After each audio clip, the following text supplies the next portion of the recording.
नमस्कार दोस्तों, मुद्दे की बात में आपका स्वागत है। क्या करणी सेना ने अखिलेश यादव को योगी आदित्यनाथ के हिंदुत्व की काट थमा दी है?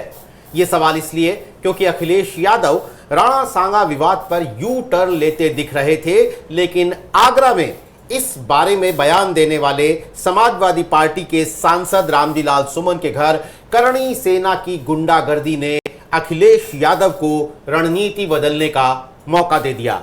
जिन दर्शकों को याद ना हो उन्हें मैं याद दिला दूं कि 21 मार्च को राज्यसभा में एक चर्चा के दौरान सपा सांसद रामजी लाल सुमन ने 16वीं सदी के राजपूत राजा राणा सांगा को गद्दार बताया था। इसके बाद संसद से सड़क तक बवाल छिड़ गया, विरोध प्रदर्शन हुए, रामजी लाल सुमन के पुतले जलाए गए और 26 मार्च को करणी सेना ने आगरा में रामजी लाल सुमन के घर पर हमला कर दिया और जमकर तोड़फोड़ की, जिसमें कई पुलिस वाले तक घायल हुए।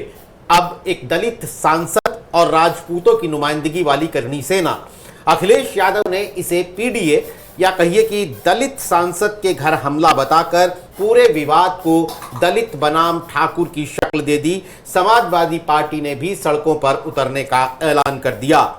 हालांकि बीजेपी और करणी सेना के कई नेता अब भी इस मामले को लेकर हिंसक बयान दे रहे हैं, सुपारी देने वाले बयान, ठोक देने वाले बयान।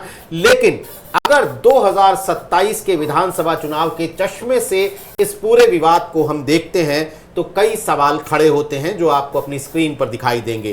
क्या करणी सेना ने अखिलेश यादव को योगी आदित्यनाथ के हिंदुत्व की काट थमा दी है?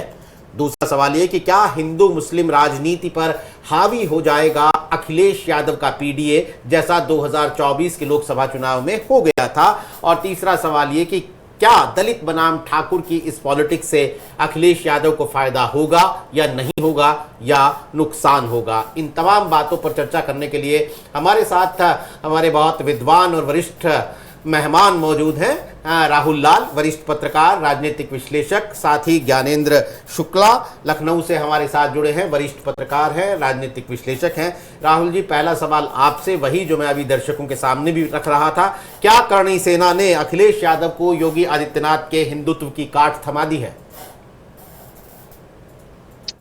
नीरज जी, देखिए जो सवाल है आपका, क्योंकि जो घटनाक्रम है 21 से लेकर 26 मार्च तक का घटनाक्रम अगर हम लोग देखते हैं तो जब तक करणी सेना आक्रामक नहीं हुई थी, उनके घर पे उन्होंने आगरा में तोड़फोड़ नहीं की थी, कहीं ना कहीं समाजवादी पार्टी अखिलेश यादव इस पूरे मामले पे बैकफुट पे दिखाई दे रहे थे और ऐसा लग रहा था कि वो बयान जो है इतिहास के उस जगह पे जाके हाथ रख के रामजी लाल सुमन जी ने कहीं न कहीं कोई गलती कर दी है, इस प्रकार की एक कहानी बन रही थी। और वहां से आपने बिल्कुल सही कहा कि अखिलेश यादव कहीं न कहीं इस मामले पे यू टर्न लेने की तैयारी कर रहे थे।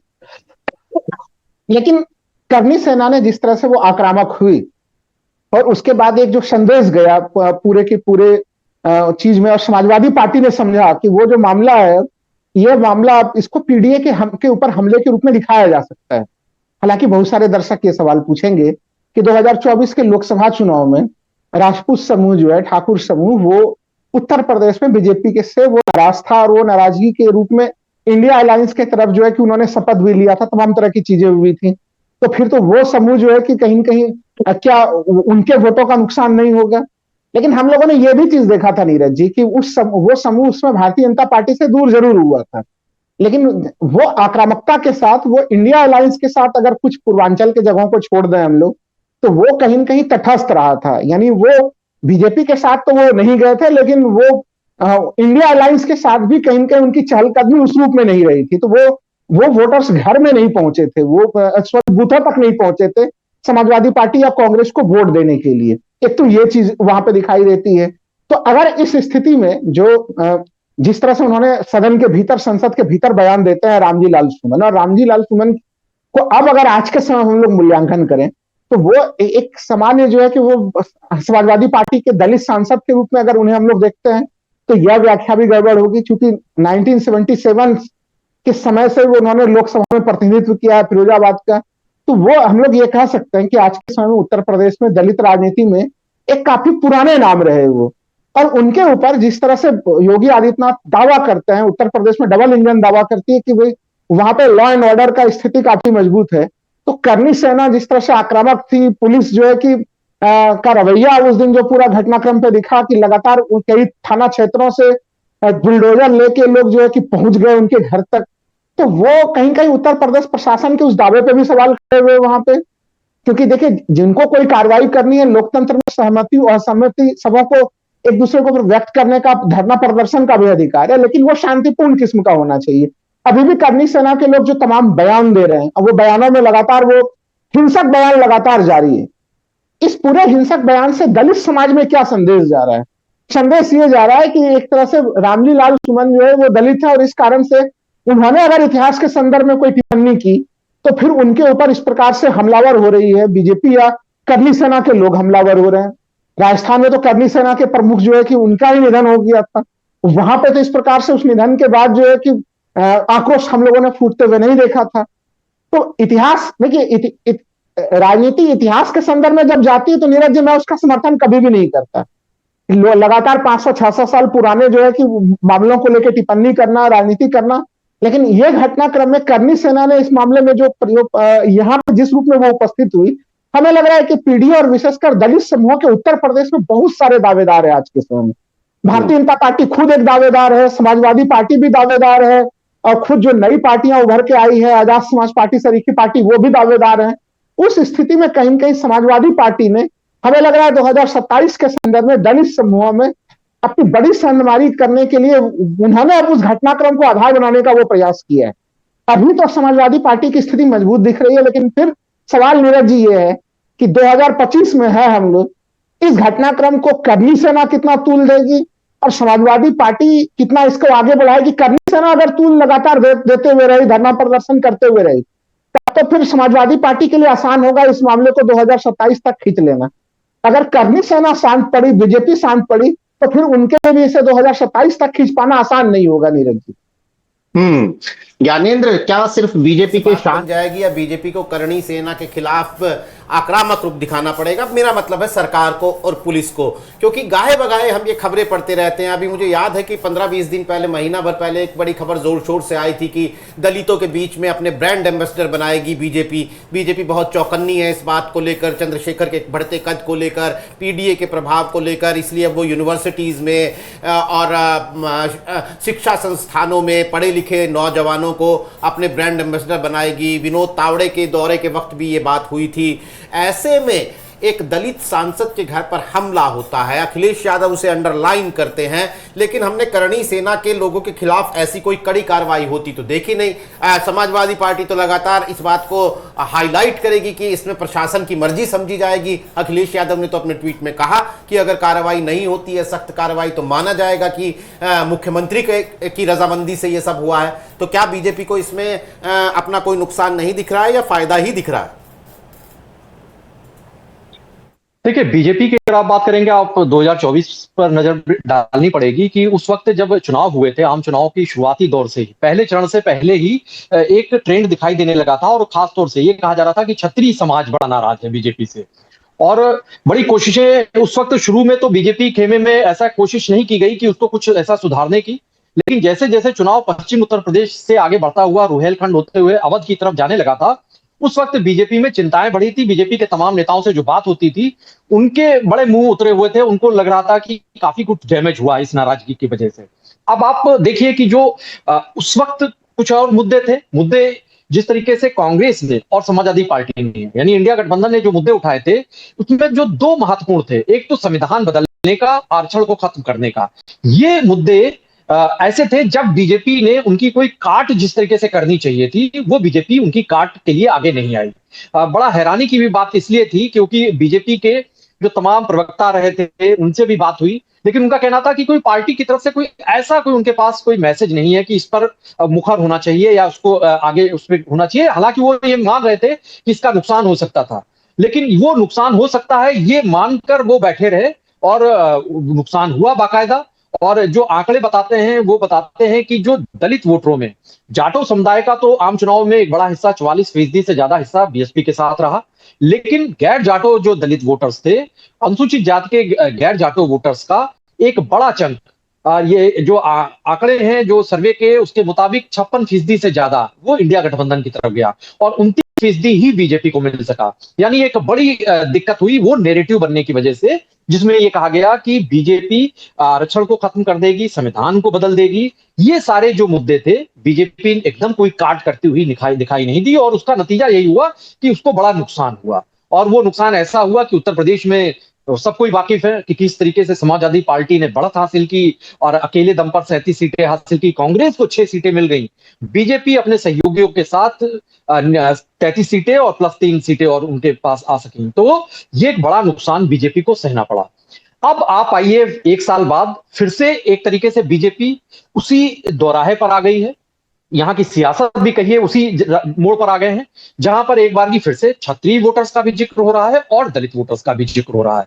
और ये वजह वही है बयानबाजी को लेकर कि बयान आए हैं। रामजी लाल सुमन ने जब बयान दिया था उसके बाद से नाराजगी तो जरूर बढ़ी थी, लेकिन करणी सेना का जो उत्पात हुआ, जिस तरीके से उपद्रव हुआ, और उस दिन जब खुद सीएम योगी आदित्यनाथ आगरा में मौजूद थे, उस जहां पर ये सब कुछ हो रहा था उससे कुछ दूरी के फासले पर वो मौजूद थे।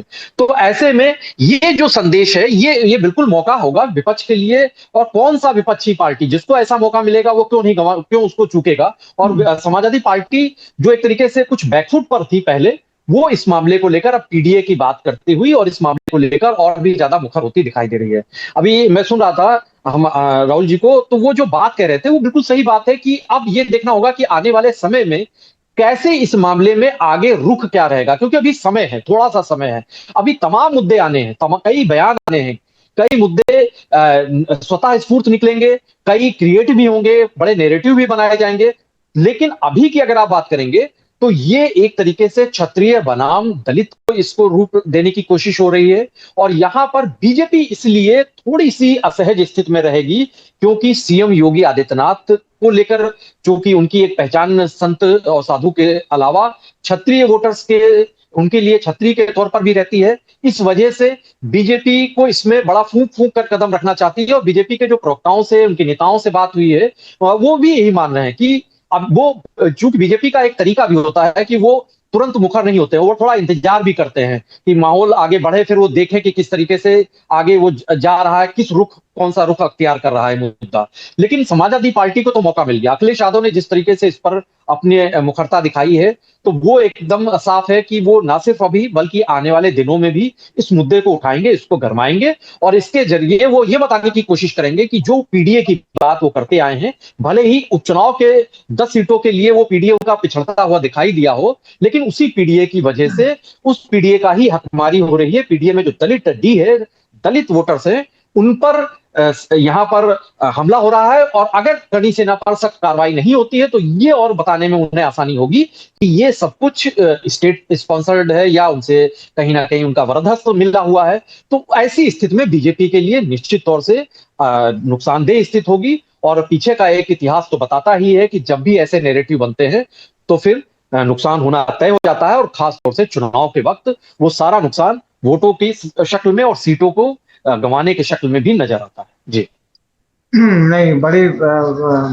मारक टिप्पणी आपकी। सर देखिए क्या है कि ये एक दुविधा भी दिखा रहा है। बीजेपी न तो इस चीज़ को ओन कर पा रही है न डिसोन कर पा रही है। मतलब कार्रवाई की बात, अब कार्रवाई क्या करेंगे आप, इतना दिन बीत चुका है, अभी तक कार्रवाई तो क्विक एक्शन के लिए योगी सरकार जानी जाती है, बुलडोजर निकल जाता है प्रशासन का, लेकिन यहाँ कार्रवाई क्यों नहीं हो रही है, बड़ा सवाल है। लेकिन राहुल जी, मेरा सवाल थोड़ा अलग है। मेरा सवाल यह है कि जिस तरह की प्रतिक्रिया रामजी लाल सुमन की तरफ से बाद में आई, जब उनके घर पर हमला होता है और उसके बाद वो प्रतिक्रिया देते हैं और कहते हैं कि हमें छूट दे दे प्रशासन, हम निपट लेंगे, मतलब दलित निपट लेगा, हमें छूट दे दीजिए। मायावती जो कि दलित राजनीति की आइकॉन हुआ करती थी उत्तर प्रदेश में, आज भी उनको दलित एडमायर करते हैं और दलित राजनीति में एक बड़ा नाम मानी जाती हैं, वो इस पूरे मसले पर बीजेपी की सरकार को, उत्तर प्रदेश की सरकार को घेरने की बजाय, करणी सेना को कंडेम करने की बजाय समाजवादी पार्टी पर जातिगत राजनीति का आरोप लगा रही थी। जबकि पूरे सबने देखा कि कौन किसके घर पर चढ़ा था। मायावती का ये स्टैंड एक तरफ, और एक तरफ सपा के दलित सांसद जो कह रहे हैं कि हम निपट लेंगे। 90s की राजनीति तो नहीं है ना, ये तो 2025 की राजनीति चल रही है ना। एक आक्रामक दलित चेहरा सामने आ रहा है जो कह रहा है कि तुम हमारे घर में आओगे तो हम तुमसे निपटेंगे, और तस्वीरें भी ऐसी हैं कि मारपीट में लोग घायल हुए हैं, अस्पतालों में हैं। तो ये जो ये राजनीति चंद्रशेखर कर रहे थे अभी, दलित राजनीति आक्रामक तरीके से, क्या इस मुद्दे ने अखिलेश यादव को आक्रामक दलित राजनीति करने का एक मौका दे दिया? क्योंकि चेहरा दलित का सामने है, पीड़ित दलित है सामने, वो कह रहा है कि हम निपट लेंगे, तो ये तो एक समाज को गोलबंद करने में एक फायदा ही दे जाएगा अखिलेश यादव को। नहीं अमित जी, जो सवाल है आपका बड़ा गंभीर सवाल है। और अगर हम लोग देखें कि जो 26 मार्च से लेके अब तक पूरे समाज में इसको लेके प्रतिक्रिया किस रूप में हुई, जब रामजी लाल सुमन ये चीज कह रहे हैं कि हम निपट लेंगे, तो देखिए हम लोग अगर देखें कि दलित जो युवक हैं, विशेषकर जाटव समूह के भी जो युवक हैं, उनमें मायावती जी से किस लिए नाराज है? वो यही चीज चाह रहे हैं कि एक आक्रामक राजनीति जिस प्रकार से चंद्रशेखर जी करते हुए रहे हैं, उसी प्रकार के आक्रामक राजनीति की उम्मीद वो बहुजन समाज पार्टी के मायावती जी से नहीं करते थे, लेकिन चाहते थे कि मायावती जी के जो कोई भी उत्तराधिकारी हो युवा किस्म के, वो उसी प्रकार से आक्रामक दिखे। और वो आक्रामक चीजें बहुजन समाज पार्टी से तो नहीं दिखी। अब देखिए, संसद के भीतर बयान दिया गया और घर के ऊपर चढ़ाई हुई उत्तर प्रदेश में, जहां पे कहा गया कि लॉ एंड ऑर्डर बिल्कुल मजबूत होता है। मुख्यमंत्री जी का चयन ही 2022 में लॉ एंड ऑर्डर के आधार पे हुआ। वहां पे मुख्यमंत्री शहर में मौजूद हैं और एक दलित वरिष्ठ नेता के घर के ऊपर करनी सेना के लोग हमला कर देते हैं। वो जो वीडियो है, वो वीडियो हमें लग रहा है व्हाट्सएप के माध्यम से प्रत्येक जगह जो है वो समाजवादी पार्टी अपने कार्यकर्ताओं तक और विशेषकर दलित समूहों के तक तो जो है कि वो वीडियो जा चुका है।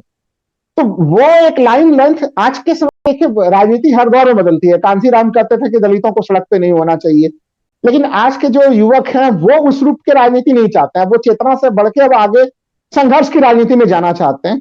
और इस लाइन लेंथ को जिस तरह से समाजवादी पार्टी ने, रामजी लाल सुमन ने जिस तरह से आगे बढ़ाया है, ये इसका मैसेज बहुत स्पष्ट और गोलबंद करने के लिए जो आपने कहा है अमित जी, उस समाज को इसने गोलबंद भी बहुत तगड़े तरीके से किया है।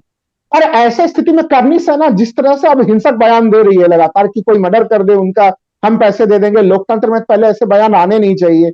जिन लोगों ने ऐसे बयान दिए हैं उनके ऊपर कठोर कार्रवाई होनी चाहिए। लेकिन पुलिस का वो रवैया भी हम लोग देखें कि किस तरह से जो तमाम लोग उस दिन गिरफ्तार किए गए, जब वो छूटे थाने से, किस प्रकार से वो विक्ट्री का सीन बना रहे थे। तो दलित समाज इन सब चीजों पर नजर रख रहा है। और हमें लग रहा है कि आज के समय में अगर हम लोग व्याख्या करें आज के डेट में, तो इस घटनाक्रम से बीजेपी को बड़ा नुकसान होता हुआ दिख रहा है। जो दलित वोटर एक बड़ा हिस्सा, देखिए सीएसडीएस के आंकड़े में यह भी चीज देखा है हम लोगों ने अमित जी, कि तमाम चीजों के बावजूद 2024 में दलितों का एक तबका भारतीय जनता पार्टी के साथ भी था। यानी दलित वोटर्स 2024 में, और उपचुनाव के नतीजे तो हम लोगों ने लगातार देखे हैं अमित जी, कि उपचुनाव के नतीजे तो भारतीय जनता पार्टी के पक्ष में बिल्कुल एक पक्षी किस्म के थे। वहां वो लोकसभा चुनाव से बिल्कुल अलग था, अलग रहा वो नतीजा। लेकिन क्या 2027 तक अगर ये स्थितियां बनी तो फिर भारतीय जनता पार्टी के पक्ष में तो दलित वोटर्स नहीं जाएंगे। और उत्तर प्रदेश में दलित वोटर्स के जो इतने सारे दावेदार हैं, उसमें कहीं न कहीं अगर ये मामले तो इसी प्रकार से प्रत्येक मामले को ये लोग उठाते हुए रहेंगे, फिर उसमें समाजवादी पार्टी की बढ़त काफी ज्यादा दिखेगी हम लोगों को, और वो अभी वर्तमान में दिखाई दे रही है। तो इसका क्या काट है भारतीय जनता पार्टी के पास? देखिए अमित शाह जी पहले ही पिछले दिसंबर में हम लोग देख चुके हैं, वो भीमराव अंबेडकर को लेकर वो बयान दे चुके हैं, और उस बयान पे अब तक कोई माफीनामा नहीं आया है अब तक। तो स्पष्ट है कि अमित शाह जी उसको लेकर कोई माफी मांगने वाले भी नहीं है। तो उस घटनाक्रम ने भी दलितों को आहत किया था, अब इसने भी फिर दलितों को आहत किया है। तो ये हमें लग रहा है कि जैसे जैसे हम लोग 27 की तरफ आ रहे हैं, वैसे इन घटनाओं का भी एक चैन बनता हुआ दिखाई दे रहा है, जिसमें कि विपक्ष अभी ज्यादा लाभ में है। भारतीय जनता पार्टी के पास बिल्कुल स्थिति यही है कि मुख्यमंत्री योगी आदित्यनाथ की एक पहचान तो ये भी है कि वो कहीं न कहीं ठाकुर समाज के लिए बड़ी सहानुभूति रखते हैं वो। तो उस स्थिति में अगर वो कठोर कार्रवाई नहीं लेंगे तो दलित उनके ऊपर विश्वास नहीं कर पाएगा अमित जी। नहीं, ये भी एक एस्टैब्लिश कर रहे हैं करनी सेना, चूंकि राजपूत लोगों का प्रतिनिधित्व करने वाला संगठन खुद को दावा करती है वो, और योगी आदित्यनाथ जी की भी जाति को लोग राजपूत जब बनाकर, और ये एक कोरिलेशन लोग शेयर कर रहे हैं नीरज जी, और इस पर भी सवाल उठाना जी। जाहिर बात है घटना क्या घटी नहीं घटी, लेकिन परसेप्शन क्या बन रहा है, उस परसेप्शन को तोड़ने के लिए क्या प्रयास हो रहे हैं, वो बीजेपी के जो प्रयास है वो अभी कमजोर है। ठीक बात है। बीजेपी करने की जरूरत है इस मामले पर, चाहे जिसका भी पक्ष ले, लेकिन एक पक्ष तो लेना पड़ेगा। ज्ञानंद जी, सवाल ये है, एक इस सवाल को थोड़ा सा एक बीजेपी की दुविधा से जोड़ता हूं, या ऐसी कोई दुविधा है कि नहीं, ये आपसे ही समझने की कोशिश करता हूं। अभी आज कुछ घंटे पहले नागपुर में आरएसएस के सीनियर नेता भैया जी जोशी ने कहा कि औरंगजेब विवाद निरर्थक है। वो कह रहे हैं इस विवाद का कोई मतलब नहीं है, औरंगजेब यहीं पैदा हुए और यहीं उनकी कब्र है। वो आगे बढ़ के कह रहे हैं कि शिवाजी का उदाहरण हमें देखना चाहिए कि शिवाजी ने अफजल खान की कब्र बनवाई थी। चूंकि भारत एक बहुलतावादी देश है जहां हर समाज और हर धर्म की इज्जत की जाती है, हम दुनिया में इसलिए जाने जाते हैं, इसलिए ये विवाद निरर्थक है। सरसंघ चालक इससे पहले भी कह चुके हैं कि मंदिर, हर मंदिर में मस्जिद न खोजिए। इसके अलावा बीजेपी की केंद्रीय लीडरशिप जो है वो ईद पर मोदी जी के नाम से जोड़ के तोहफे का ऐलान करती है। लेकिन उत्तर प्रदेश की राजनीति में हम जब आते हैं तो पहले संभल हो जाता है, संभल के बाद मुख्यमंत्री जिस भी किसी मंच पर जाते हैं वो मथुरा काशी की बात स्पष्ट करते हैं। वो ज्ञानवापी को कहते हैं कि मस्जिद कहना बंद कर दीजिए, संभल को कहते हैं मस्जिद कहना बंद कर दीजिए, क्योंकि संभल में 52 या समथिंग कुछ ऐसे ही तीर्थ खोजे जा रहे हैं। यानी उत्तर प्रदेश की राजनीति बिल्कुल अलहदा चल रही है। जो संघ की राजनीति बीजेपी के साथ मिलकर स्ट्रांग होती है, वो उसका केंद्र महाराष्ट्र है, वो कह रहा है कि औरंगजेब विवाद निरर्थक है। लेकिन उत्तर प्रदेश में बात हो रही है राणा सांगा पर, उत्तर प्रदेश में बात हो रही है संभल पर, उत्तर प्रदेश में बात हो रही है औरंगजेब और उनके वंशजों पर, अगर कोई वंशज औरंगजेब का है तो। क्या ऐसा भी कुछ है क्या कि केंद्रीय लीडरशिप बीजेपी की कुछ अलग राजनीति कर रही है और उत्तर प्रदेश बीजेपी की जो लीडरशिप है वो कुछ अलग राजनीति की राह पर है? यह सामंजस्य तो कतई नहीं लगता है।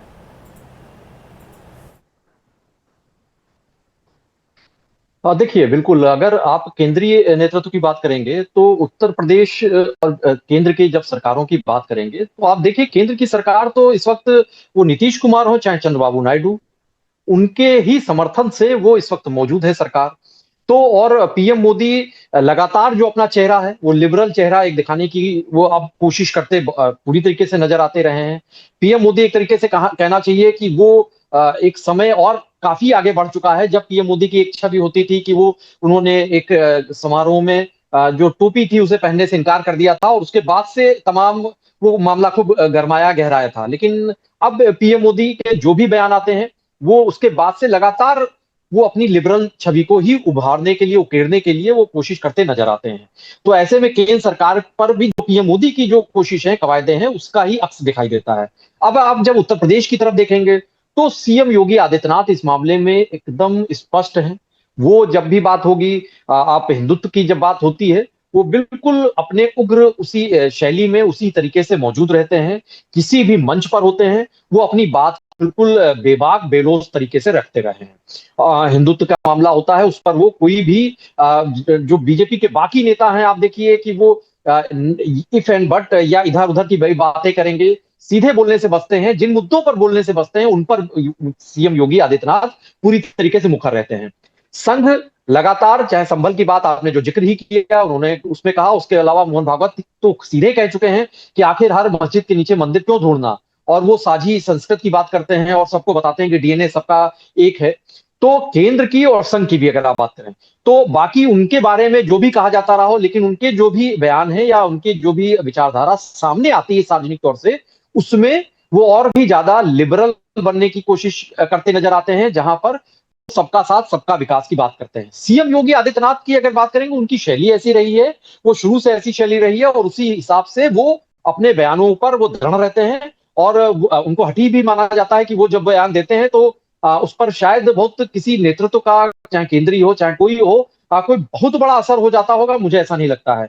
दूसरी बात, ये जो मुद्दा है, अभी राहुल जी ने एक और बात जो कही थी कि मायावती की जो एक जिक्र हुआ था, आप देखिए मायावती ने इस मामले में जिस तरीके से वो मुखर हुई, इसमें उन्होंने जो बयान दिया, दरअसल बीएसपी की राजनीति जो है वो तो सीधे तौर से ऐसी राजनीति रही है जो सड़क पर वो कोई बहुत संघर्ष करने वाली राजनीति नहीं रही। उत्तर प्रदेश में इसके लिए समाजवादी पार्टी जानी जाती रही है कि जहां पर आक्रामक तरीके से समाजवादी पार्टी संघर्ष करती रही थी मुलायम सिंह यादव के दौर से, और अखिलेश यादव के दौर में बहुत ही उतना संघर्ष तो जमीन पर नहीं दिखाई दिया समाजवादी पार्टी का, लेकिन उसका इतिहास यही रहा कि वो जमीन पर ही संघर्ष करते रहे।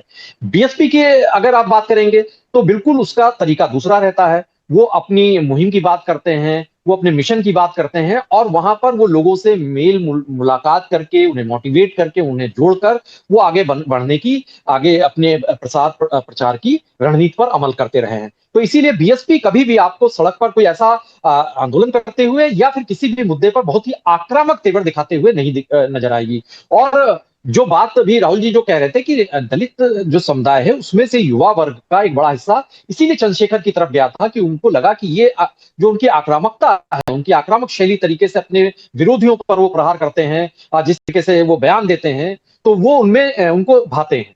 और जब आकाश आनंद को कमान दी गई थी बीएसपी में, तो लोगों को ये एक आकर्षण बना था और आकाश आनंद उसी शैली में, बल्कि और भी ज्यादा परिष्कृत शैली में मैं कहूंगा, उस तरीके से वो आ रहे थे और भी ज्यादा आक्रामक भी हो रहे थे। लेकिन वो जो भी हुआ वो सबके पास, वो तो अब किस्सों की बात हो गई, वाकया हो गया है पूरा। उनको वो आक्रामक हुए, हटाया गया, पार्टी में लाया गया और अब वो बाहर कर दिए गए हैं। तो बीएसपी ने, तो मायावती ने एकदम साफ कर दिया है कि वो आक्रामक तो नहीं रहेगी, लेकिन उसके साथ ही वो अपने पुराने ही उसी सिद्धांत पर चल रही है, जहां पर उनका मानना है कि जब भी कोई आक्रामक तरीके से कोई बात ऐसा कुछ होगा तो उससे वो मानती हैं कि दलित समाज का ही नुकसान होगा। और वो उस नुकसान की बजाय वो दलित समाज के विकास की बात वो करती रही हैं और उसको सत्ता में भागीदारी की बात करती रही हैं। तो मायावती की शैली एकदम अलग है कि वो इन सारे मामलों में, अब लोगों को किसी को पसंद आए या ना आए, लेकिन वो जो उनकी शैली है, वो परिपाटी है, उसी परंपरा को वो आगे इस मुद्दे पर भी वही बढ़ा रही है, उसी तरीके का स्टैंड वो अख्तियार करती नजर आ रही है। लेकिन अभी समाजवादी पार्टी के पास ये जो मौका आया हुआ, पीडीए की बात अखिलेश यादव कर रहे हैं, लेकिन यहाँ ये नहीं भूलना चाहिए कि बीजेपी अगर इस मामले में, बीजेपी भी सोच रही है तो समाजवादी पार्टी भी पूरे सीधे तौर से वो आक्रामक होंगे, हमला वो करने के लिए तैयार भी होंगे। लेकिन क्षत्रिय वोटर्स की या अन्य वोटर्स की जो बात होती है, तो समाजवादी पार्टी भी सीधे तौर से उन्हें गंवाने के लिए तैयार नहीं होगी। वो भी अखिलेश यादव, इसीलिए जब ये बयान आया था उस वक्त तो थोड़ा सा नाप तोल रहे थे, लेकिन अभी चूंकि हमला हो गया तो एक सिंपैथी निश्चित तौर से रामजी लाल सुमन के पक्ष में हुई और उसी वजह से अखिलेश यादव मुखर भी हुए हैं। लेकिन बीजेपी की तरह से ही समाजवादी पार्टी के पास भी ये एक पशुपेश की भी स्थिति है। एक अंदर से वो भी नहीं चाहेंगे कि सीधे तौर से एकदम वो लाइन खींच दें और क्षत्रिय समाज को एकदम सीधे तौर से नाराज कर दें, क्योंकि एक बड़ा एक हिस्सा कुछ ना कुछ उनके तमाम उनके बड़े नेता हैं जो क्षत्रिय समाज से आते हैं और वो जीतते भी रहे हैं पार्टी में, अपने क्षेत्रों में उनका प्रभाव भी रहा है। तो ऐसे में समाजवादी पार्टी आक्रामक भी होगी, लेकिन उसमें भी वो कुछ हदें अपनी कुछ वो भी तय रखेंगे। बीजेपी जरूर, क्योंकि वो तौलेगी, वो पूरा एक इसका आकलन करेगी कि कैसे हमको मुखर होना है, क्योंकि एक बार वो क्षत्रिय समाज की नाराजगी भी झेल चुके हैं, दलित वर्ग की भी नाराजगी झेल चुके हैं और चुनाव तो बताते ही हैं कि जो जाटो वोटर्स का कुछ हिस्सा मिला था और नॉन जाटो जो वोटर्स का हिस्सा पाते हुए बीजेपी 2014 के बाद आगे बढ़ रही थी, उसमें सेंध हमारी समाजवादी पार्टी ने की है।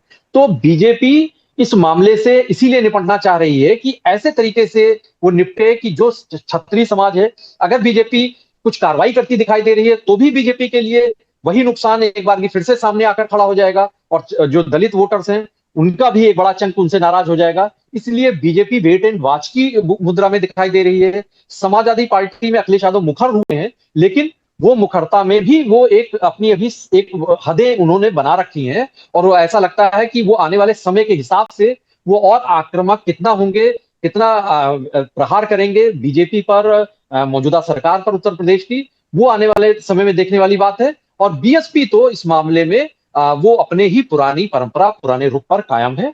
बाकी कांग्रेस तो ऐसे मुद्दों पर फिलहाल नदारद रही है पहले भी और इस बार भी वो गुम दिखाई दे रही है। जी सही बात है। वैसे मैं अपने दर्शकों को बता दूं, सिर्फ पिछले 2 चुनाव की थोड़ी सी अगर हम तुलना कर लें तो 2022 के विधानसभा चुनाव में समाजवादी पार्टी और उसके गठबंधन साथियों को जाटव वोट मिला था, यानी वो वोट जो मायावती का कोर वोट समझा जाता है।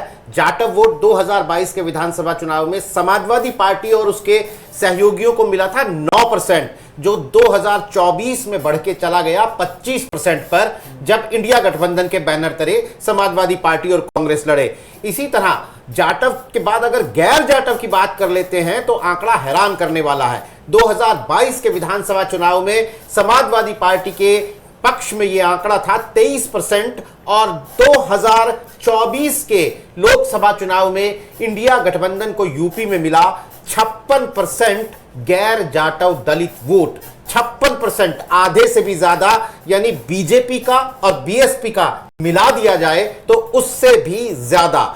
ये आंकड़े अखिलेश यादव को उत्साहित करते हैं, इंडिया गठबंधन को उत्साहित करते हैं, और इसीलिए पीडीए की बात बार बार वो करते हैं, क्योंकि उसमें दलित भी है, अल्पसंख्यक भी है और पिछड़ा भी, यानी पिछड़ा और अल्पसंख्यक MY तो उनका था ही, वो बार बार ये डी को अंडरलाइन करते हैं। तो जैसा कि राहुल लाल जी ने कहा, जैसा ज्ञानेंद्र ने कहा कि अखिलेश की आने वाले दिनों की रणनीति ये बताएगी कि वो कितने आक्रामक होते हैं, लेकिन ये जो एक मसला है, ये कहीं आने वाले दिनों में अगर यूपी की पॉलिटिक्स का प्लेग्राउंड संभल से उठाकर आगरा ले आए या मथुरा से उठाकर आगरा ले आए तो कोई बहुत बड़ी हैरानी नहीं होगी। आने वाले दिनों में ये मसला क्या रुख लेता है, हमारी नजर इस पर लगातार बनी रहेगी। आज कार्यक्रम में शिरकत करने के लिए राहुल लाल जी, ज्ञानेंद्र भाई, आपका बहुत बहुत शुक्रिया। तमाम दर्शकों का आभार। नमस्कार।